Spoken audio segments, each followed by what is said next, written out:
Welcome to the Great Detectives of Old Time Radio. From Boise, Idaho, this is your host, Adam Graham. If you have a comment, email it to me, box13@greatdetectives.net. Follow us on Twitter at Radio Detectives and become one of our friends on Facebook, facebook.com/Radio Detectives. Before we do get started, I do want to remind you, we have a couple other great series out there. We have the Old Time Radio Superman show. Currently, Blaine Dowler is pinch hitting for me. You can follow that over at laserandsword.com. And then there is The War as we continue our VE Day week of programs. You can follow us at thewar.greatdetectives.net. Well, it's time now for today's episode of The Adventures of Phillip Marlowe. Today's episode, The Black Halo. Somewhere in the cold, persistent rain that made the city itself seem a thing of evil, a girl had disappeared, and it was my job to find her. But before I did, I found death and a devil. From the pen of Raymond Chandler, outstanding author of crime fiction, comes his most famous character as CBS presents The Adventures of Phillip Marlowe.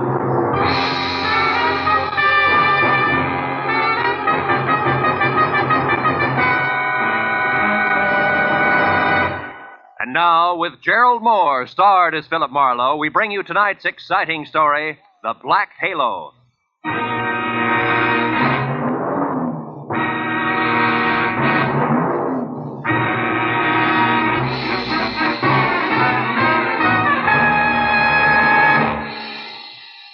For 3 days, an ugly storm had lashed at the west coast from northern Oregon to the tip of Lower California.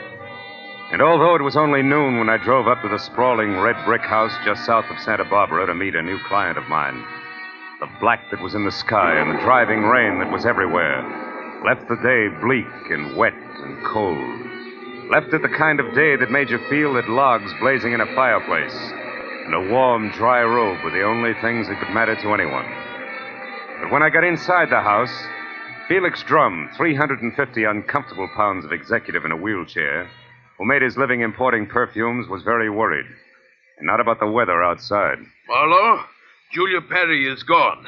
I want you to find her and bring her back. And the sooner you do that, the better. And the more I know, Mr. Drum, the easier it'll be. Exactly who is Julia Perry? My assistant. Very capable girl, who in the past 6 months has practically taken over my entire business. She handles most of the work from her cottage here on the grounds where she lives. Mm-hmm. She also has some little cubbyhole in Los Angeles where she keeps her files and some sample stock. Do you have the address of that cubbyhole? If I knew the answer to everything, I wouldn't have hired you. And anyway, it isn't important. Hand me that little bottle. This one? Yes. No, here. Thank you.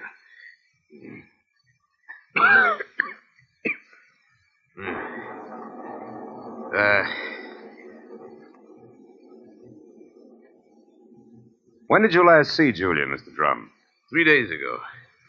Oh, it was 3 days ago when she left on one of her regular weekly trips down to Los Angeles to bid on perfumes. Usually she stayed away overnight, but the Beechwood Plaza Hotel most of the time, and she was back here by noon the next day. I suppose you've already checked the Beechwood Plaza, huh? Yes, of course. My man Ruby, the one who showed you in, has called the place a dozen times. But they only know that Julia registered there 3 days ago and hasn't been seen since. Well, what about the girl herself, Mr. Drum? I mean her background, friends, family, that sort of thing. As far as I know, Marlowe, Julia has no friends, no family either. She's just a sweet but smart little girl from someplace in Kansas. Mm-hmm. No beaux, not even nice ones, huh? I don't think she had the time. You see, when Julia first came to work for me, she wanted to get ahead, and I gave her the chance. She made good. Mm-hmm. Today, she's as much my right arm as Ruby is my leg. Mr. Drum, did you notice anything unusual about Julia's behavior lately? Yes, and that's the reason I'm worried.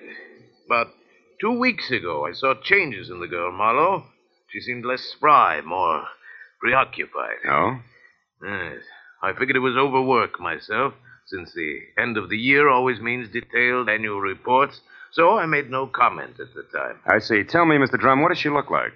Well, I have no pictures, but she's a blonde of medium height and was wearing a plaid raincoat and little circle of a hat when she left. Uh-huh.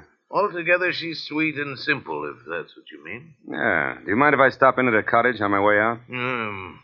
Marlowe, you turn the place inside out if it'll help any. Only since I'm certain that Julia's in some kind of bad trouble, you be quick and find her.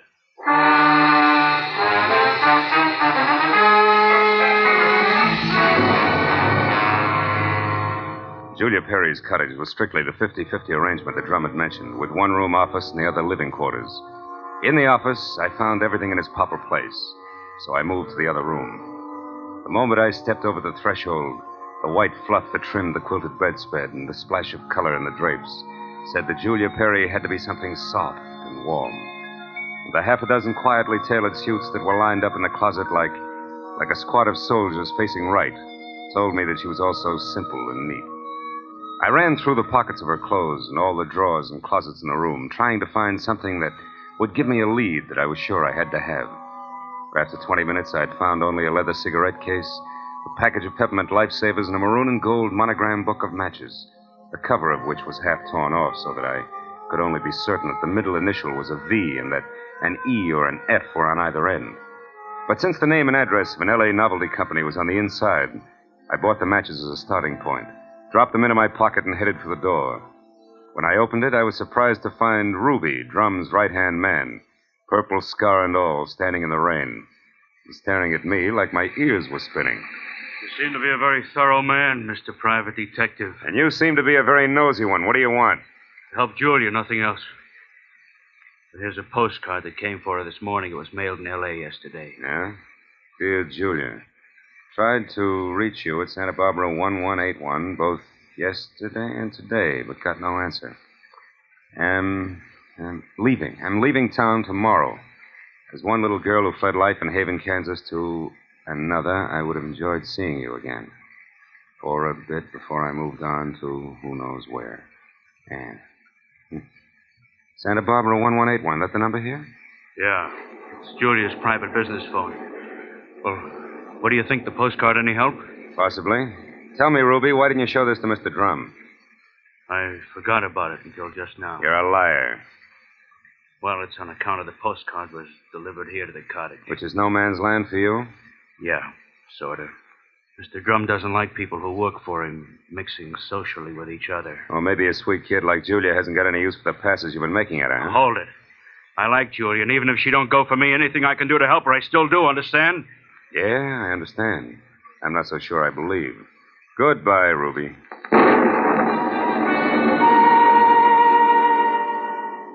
It was pushing 5 o'clock and still raining by the time I got back to L.A.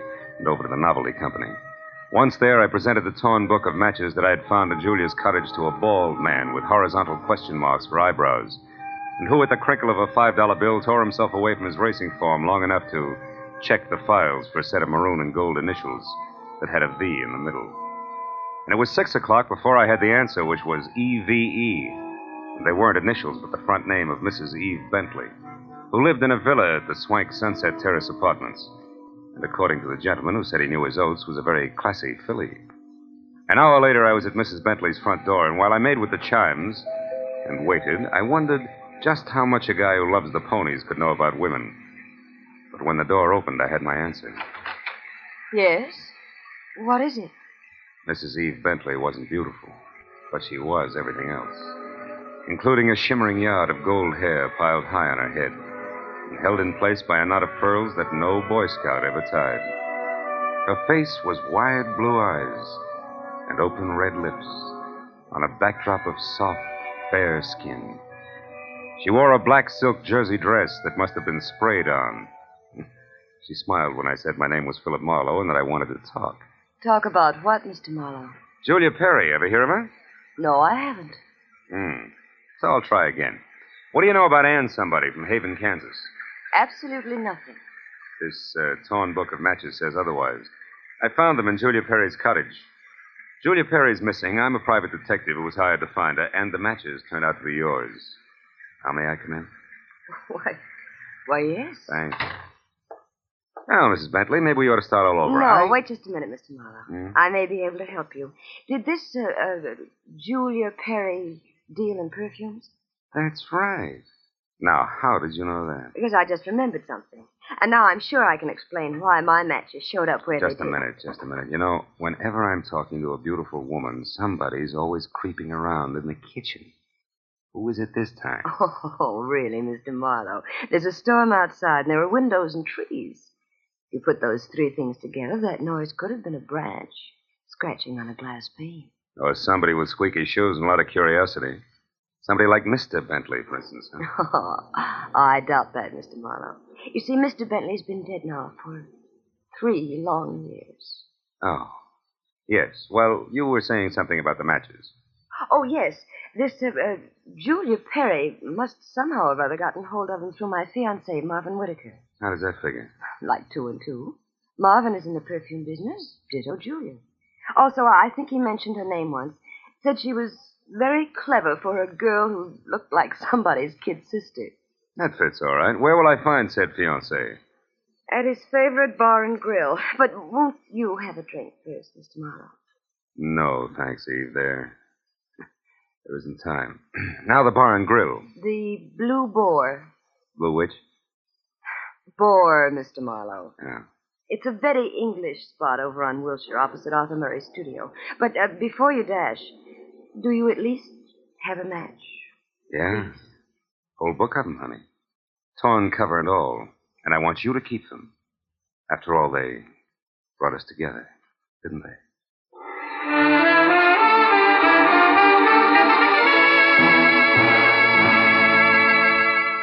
When I got outside, I postponed my run between the raindrops over to Wilshire Boulevard long enough to take a look behind the villa. And there, in a newly planted strip of clover lawn below Mrs. Bentley's kitchen window, I found something which was no surprise. 2 clear prints of a man's shoe. But from there on out, I got nothing more than a lot of rain down the back of my neck. So 10 minutes later, I dripped into my car and headed for the Blue Boar and Eve Bentley's gentleman friend.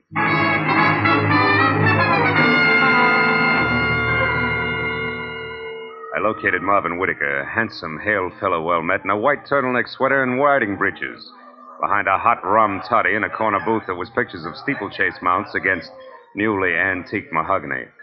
And when I told him that I was looking for Julia Perry, he flashed a lot of glistening teeth at me, insisted that I join him in a warming glass of spirits, and started to talk, gesturing all the time with a riding crop. Why, yes, old man, I know Julia Perry. In fact, almost did some business with her today.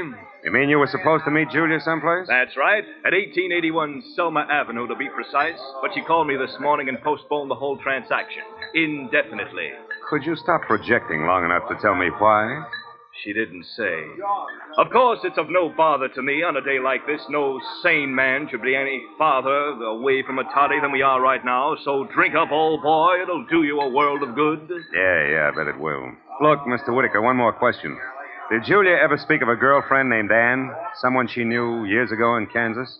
No, I don't believe she did, Marlowe. Matter of fact, Julia never talked of anything but perfumes. Now drink your drink, fellow, before it's chilled through. Thanks, but no thanks, old bean. I do have to run, really. It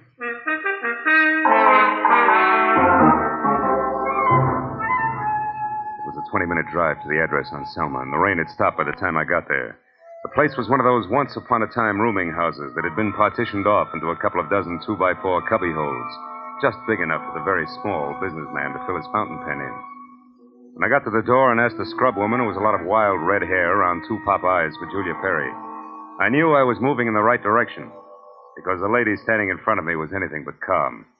And more important, she had just heard a pistol shot from the back of the house. Yes, that's right. A pistol shot not over 2 minutes ago. I'm sure that Perry girl had something to do with it. Because when I come from inside, I saw her rush out down these steps. Did she say anything? I don't know. She was gone out of sight before I could open my mouth. But I know it was her on account of that plaid coat and little hat she wears. Yeah. Now, which room is hers? Come on. Well, that one there with the light showing under the door. But it's locked. You won't be able to get in. I just tried. Well, we'll try again for luck. It's not the best lumber. Believe me. This is terrible. Nothing like this has ever happened to me before. It's a man. Yeah. A dead one at that, Granny. You know who it is? From the mud and clover grass on the bottom of his shoes, I'd tag him as a guy who was looking in a lady's kitchen window about an hour ago. But from that purple scar on his chin, I can do even better than that. The name Granny is Ruby. A guy I thought was still in Santa Barbara.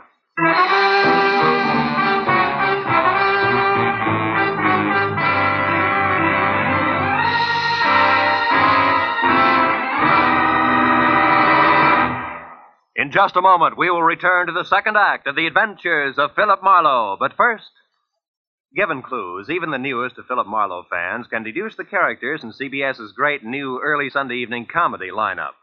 The washboard leads you to the one and only Spike Jones.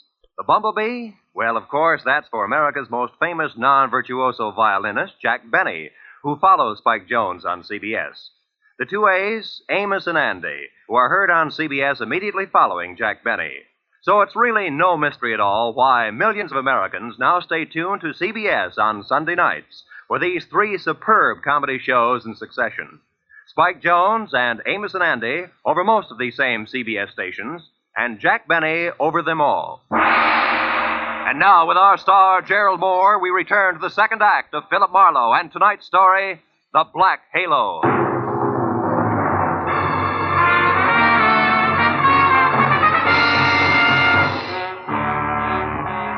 Ruby's body sprawled on the floor, and the girl in the plaid raincoat running away from it meant one thing.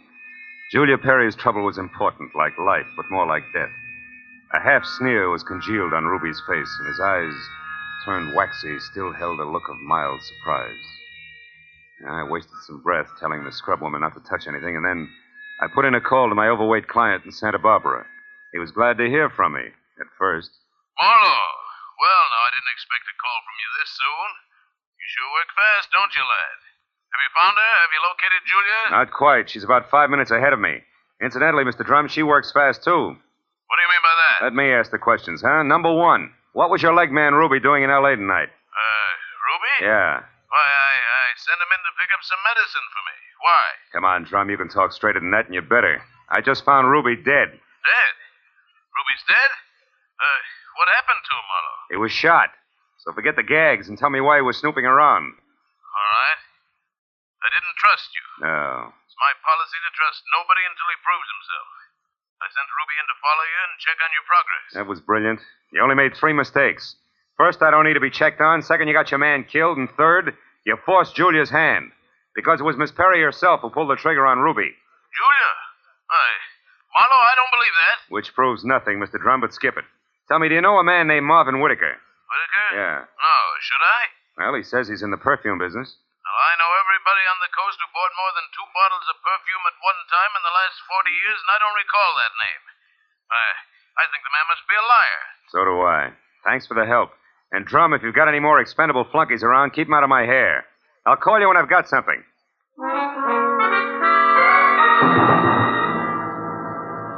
I called Homicide next and told Detective Lieutenant Ibarra where to find the body and who was responsible for it being in that dead condition. When the question of why came up, I admitted I was still shooting blanks. I told him about the razzle-dazzle Whitaker had handed me and named the Blue Boar on Wilshire as my next stop. Ibarra said he'd call me there, and when I got to the entrance of the place, I saw Whitaker, draped in a trench coat that involved enough cloth to rig a 4-masted schooner, standing in the anteroom, impatiently smacking his leg with that riding crop. He looked positively dashing. Question was, which way? Hiya there, Marlowe. Hey, old boy, you look upset. Anything wrong? I may be upset, Whitaker, but you're the one that's going to spill. First, are you leaving or coming back? I'm just leaving. Been here all the time since I talked to you? That's right, you see. My coat is perfectly dry. Stopped raining half an hour ago. Well, you see, if I'd been outside, I would have known that. But why this third degree, Marlowe? What's up? It's a long story. Maybe we better sit down and talk it all over from the beginning. Oh, I'm afraid I can't. Not just now. I've got a date. She'll keep. Not this one. It's something rather special. Special, huh? Like Eve Bentley? Now, look here, old boy. You're prying into my personal affairs. Whitaker, I'll rip the lid clear off your personal affairs if necessary to get a clean answer out of you. Now, what do you really know about Julia Perry? I told you once. Are you implying that I'm a liar? At least that. For instance, who puts out Amir? Come on, Whitaker. It's a well-known fragrance. Why, I don't recall offhand. That's strange, because any woman knows Amir's a Dana perfume. Just what are you trying to prove by all this? That as a perfume dealer, you stink. And try this for size. When I got to that address you gave me, I found a fresh corpse there with a bullet hole in it. A murder? Yeah, and your routine was pat, brother, so before Homicide starts combing out the snags in your story, You better untangle it yourself right now. You lied to me. Now, why'd you do it, Whitaker? Why the double talk? All right, Marlowe, I'll tell you. I'll tell you this! Oh! He was as quick as a wounded cat. The riding crop slashed across my face even before I'd realized he'd moved. And by the time the red light stopped dancing in my eyes, Marvin Whitaker was gone. I turned as the head waiter walked up to me. He studied the hot red welt rising on my face for a moment and then murmured discreetly that if my name was Marlowe, I was wanted on the phone. It was Lieutenant Ibarra. Marlowe, you can stop beating the brush for Julia Perry. We found her. You did? Where is she, Ibarra? She's out in the alley here, behind the Beechwood Plaza Hotel, Marlowe. Exactly 8 floors down from the window of her room. She fell through the glass roof above the rear entrance. Oh. It's not pretty. Oh. She explained the whole thing, including that Ruby guy's murder, in a note we found in her room. I'll be right over, Ibarra. Okay, don't hurry.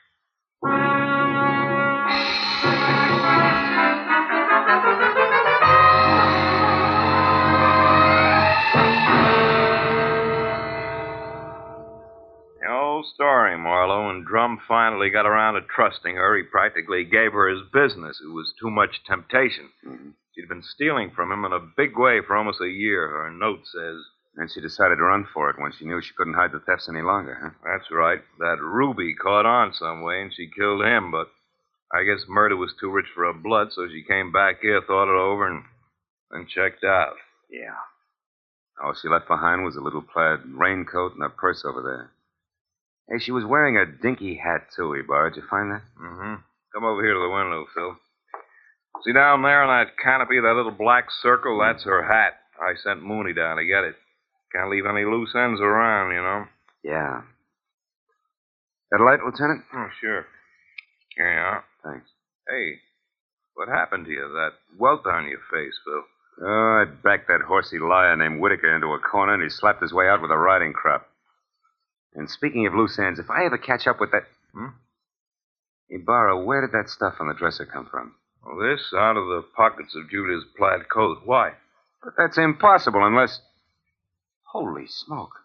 That's why Whitaker lied to me. Hey, where are you going with that, Phil? Come back here. I gotta check on something, Ibarra, and keep your notebook handy. If I'm right, this deal is still wide open.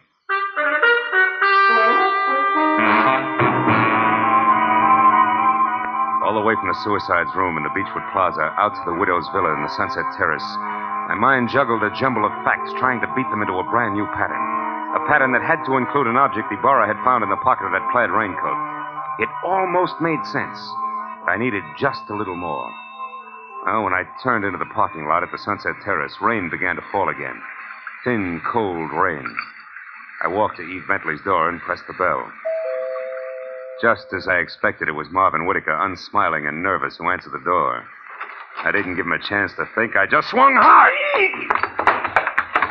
Okay, horseman, that squares us up. Come on, Heavy, roll over. Let's see if you're carrying a gun. Okay, no gun. Now, be a good boy, Whitaker, and you'll make out all right, but one funny wiggle out of you and I'll crack your skull. It's a promise. Do you hear me? Yeah, I heard you. All right. Now, where's Eve? Is she here? Find out for yourself, Marlowe. I'm through. Fair enough. But just so I'm not talking through my head, I'll take a look in her closet first. She won't be in there, I guarantee. No, but her future might be. Now, let's see. It's got to be in here someplace. Oh, yeah. This is probably it. Brown cloth coat, as chic as a pair of hobnailed boots, and still damp. And the label says the BH Company, Haven, Kansas. That does it. I've got it all now, and my chivalry just died. Where is she, Whitaker? Where's Eve? Right here, Marlowe. Don't try that. I guess you really do have it figured out, haven't you? Yes, Eve, I have. Sorry it turned out this way, because you had your points as Eve and as Julia. Don't put it in the past tense, Marlowe. As Eve Bentley, my life is just beginning, and now I've got everything I ever wanted as Julia Perry. Then you're Julia Perry. I was, Marvin. She still is, Whitaker. At least that's what the bailiff will call it in court. There won't be any court, Marlowe. Oh, I'm afraid there will, baby. You're twice a killer now, and both for the same reason, remember? First Ruby, because he saw you as Eve. And the girl you pushed out of the hotel window, who was no doubt Anne, your old chum from the hometown. She must have seen you posing as Eve, too. All right, Marlowe. Anne ran into me by accident and ruined everything. I had no choice. I promised her money and then told her to go to my room at the Beechwood Plaza and wait for me. Eve, I can't believe this. It can't be true. Yes, Marvin, it is true. Darling, I didn't want this mess. I'd have left town this morning as I intended if sweet, sly little Anne hadn't seen me. I tried to get rid of you the easy way, Marlowe. When I sent you to Marvin, the Selma Street address he gave you should have led you to the end of Julia Perry. Is that why you phoned me and told me to lie to Marlowe? Yes, Marvin. I was going there to write my suicide note and use the stockroom for my disappearing act. But Ruby caught me, and after that I had to work fast. But it's all right now. It all worked out perfectly. They were the only two who knew besides you, Marlowe. Aren't you forgetting little Marvin here? Forgetting him? Oh, no, Mr. Marlowe. Marvin's the one person I can count on. That's what you think. You don't get me mixed up in this. Marvin. I bargained for an heiress, not a murderess. Why, you dirty load. All right, then. I'll use this gun on you, too, because I'm getting out of here and no one's going to stop me. But you're right between us, Eve. You can't get us both. He's right, baby. You're not good enough to get us both, and killing just one of us isn't going to solve anything. What do you say? It's been a long night, baby. You just couldn't tell when you were late.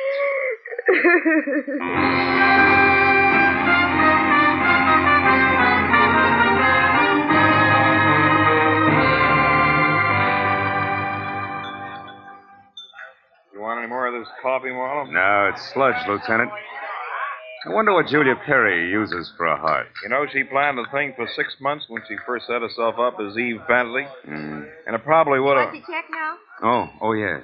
Probably would have worked if everything hadn't closed in on her. Yeah, her friend Ann from Kansas, Ruby the leg man. And you with that torn book of matches. Incidentally, that was pretty fast figuring up in the hotel room there, Marlowe.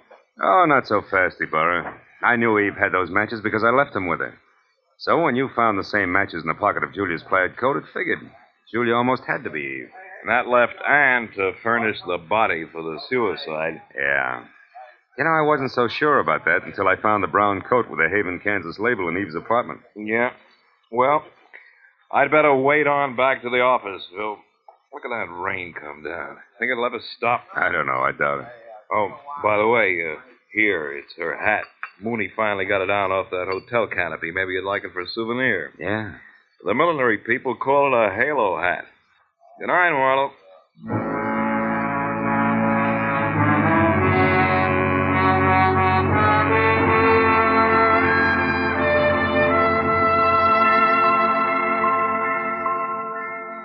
I sat there a while after Ibarra left, looking at the rain in the street, and the cold coffee in front of me, and Julia's little round halo on the table. And finally I got up and went outside. Dirty water scudded along the gutter and gurgled thickly into the sewer drain at the corner. For a minute I caught a glimpse again of the girl I'd figured Julia Perry to be when I went through her cottage in Santa Barbara. Yeah, that girl was an angel. When I finally caught up with her, her halo turned out to be black, jet black, inside and out. I dropped the little hat into the gutter and watched it go as far as the drain at the corner. And then I went home.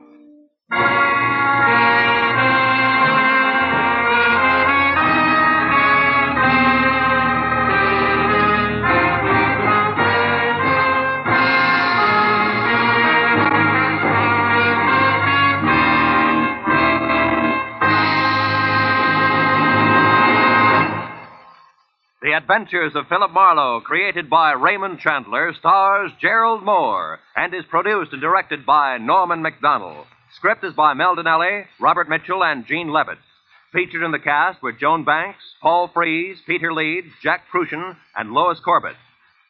Lieutenant Detective Ibarra is played by Jeff Corey. The special music was by Richard O'Run. Be sure and be with us again next week when Philip Marlowe says... A startled corpse, a blue-eyed woman, and a cryptic message, scrawled by a dingy man with the pieces of a Chinese puzzle that wouldn't fit together, until I found out what was deadly about the orange dog.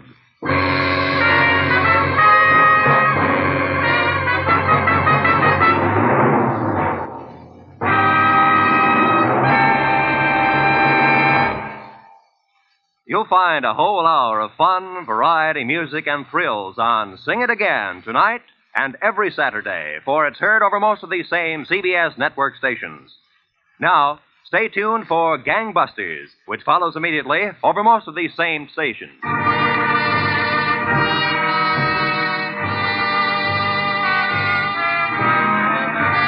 This is Roy Rowan speaking for CBS, the Columbia Broadcasting System.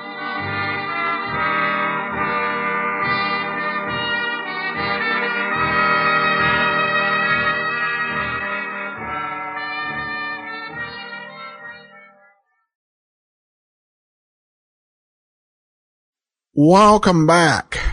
Well, a very strong story definitely has a feeling of something that could have come from the pen of Raymond Chandler. And I love the double identity twist and just Marlowe's overall sardonic wit. Just a great episode. Speaking of that, I received an email from Murph, who writes, Professor, great work choosing Pearls Are a Nuisance for the recent special. Good fun from Chandler and Bennix. I've been reading and rereading Chandler at least since the 70s. I became a fan of The Life of Riley in the 50s. I even named my computers Chester and the laptop Riley. What a revolting development. For fans of the show, that wasn't actually an insult. That was actually one of Chester Riley's catchphrases. But I digress. He goes on to say, concerning Chandler, I suspect you've already read The Simple Art of Murder. But if you not, you might look it up. First published, I think, in Atlantic. It was his defense of realistic mystery and detective fiction as opposed, for example, stories like those written by Agatha Christie. He makes a good case, although I've enjoyed a lot of the sort of stories he's dismissed. Great work also with your podcast, The War, not just because of the 2 Life of Riley episodes, although I did enjoy them. Remembrance is important. You do good work. I appreciate it. Well, thanks so much, Murph. And I have read, his, Simple Art of Murder, and I'm kind of in the same boat as you. I love Poirot, but he does make a very strong, very passionate case for his style of detective fiction, the hard-boiled style. I don't like the dismissive parts, but I really like the passion that he brings to that piece. And, you know, if you read that essay, and it is available online, it's hosted over at the University of Texas. You can just do a search for Simple Art of Murder, and that's where I first read it a year or 2 back. You read it, and you can in fact get a description and a picture of Phillip Marlowe. And just reading from one paragraph in the essay, writing about this story, he says, in everything that can be called art, there is a quality of redemption. It may be pure tragedy if it is high tragedy, and it may be pity and irony, and it may be the raucous laughter of strong men. But down these mean streets, a man must go who is not himself mean, who is neither tarnished nor afraid. The detective in this kind of story must be such a man. He is the hero. He is everything. He must be a complete man, and a common man, and yet an unusual man. And he goes on to write some other characteristics. He is a relatively poor man, or he would not be a detective at all. He is a common man, or he would not go among common people. He has a sense of character, or he would not know his job. He will take no man's money dishonestly, and no man's insolence without due and dispassionate revenge. He is a lonely man, and his pride is that you will treat him as a proud man, or be very sorry you ever saw him.